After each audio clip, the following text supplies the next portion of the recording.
이번 주 전국이 본격적인 장마 영향권에 들어갔는데요. 과거 기록적인 집중호우 등으로 수해를 입은 하천 수백 곳이 복구 작업도 끝나지 못한 것으로 확인됐습니다. 늦은 작업 속도에 내년 장마철까지 복구를 마무리하기 힘든 곳도 적지 않습니다. 현장 K 송국회 기자입니다. 마을과 하천 옆 둔치 사이에 길게 뻗은 제방이 뚝 끊겼습니다. 2020년 집중호우 때 용담댐 방류로 강물이 터진 제방을 통해 민가로 흘러들어 피해가 속출했습니다. 그런데 피해 발생 3년이 지났지만 제방을 보수해 연결하는 공사는 진척이 없습니다. 당시 급류에 휩쓸려간 하천변의 추가 침식을 막기 위해 돌을 쌓아 다져놓는 공사만 겨우 마무리됐습니다. 1년 넘게 해결되지 못한 토지 보상 문제가 걸림돌입니다.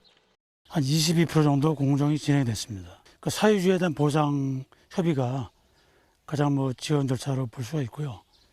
물론 이제 그게 사유지이기 때문에 국가에서 강제적으로 할 수 없는. 준공 예정 시기는 내년 8월 말이지만 이마저도 장담하기 어렵습니다. 하천 범람과 제방 붕괴로 수해를 겪었던 마을 주민들은 당장 이번 장마가 걱정입니다. 한 2번 정도 당했으니까 올해도 비가 많이 온다 하니까 또 그 4년제나 악몽이 일어날까 봐 항상 이제 노심초사 조마조마하지. 인근 또 다른 하천 수해 복구 현장도 상황은 비슷합니다. 3년 전 여름 불어난 하천물에 수해를 입은 교량에는 당시 떠내려온 부유물이 지금도 걸려 있습니다. 당시 높이가 낮아 유속을 방해한 이 교량 때문에 주변 농경지로 물이 넘쳐 흘렀습니다.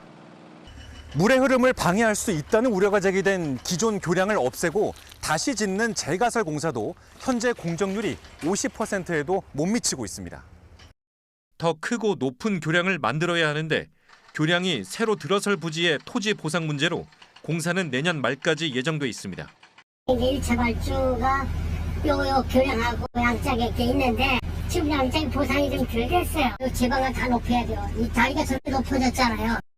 주택과 농경지가 밀집한 산간 지역의 지방 하천도 수해 복구 작업은 여전히 부진합니다. 지난해 집중호우로 제방이 무너져 농경지가 침수된 이 하천은 지난 4월에야 복구 예산이 확정되면서 공사는 시작조차 못했습니다. 임시 방편으로 하천 제방에 돌을 쌓아놨지만 주민들은 장마철 침수 피해를 우려하고 있습니다. 저기를 이제 블록 같은 걸 싸달라고 신청을 했는데 아직 안 되는 거지. 요 밑에도 또 마찬가지. 최근 3년 동안 집중호우 피해로 여전히 복구가 진행 중이거나 복구 작업조차 시작되지 않은 하천 수해 지역은 지난달 말 기준으로 전국적으로 800곳이 넘습니다. 수해 복구를 위한 설계와 보상 등 복잡한 행정 절차에 부족한 복구 예산까지 겹쳐 상당수 수해 발생 하천은 올해도 제방 유실과 범람, 침식 등 각종 위험에 그대로 노출돼 있습니다. 현장 K 송국혜입니다.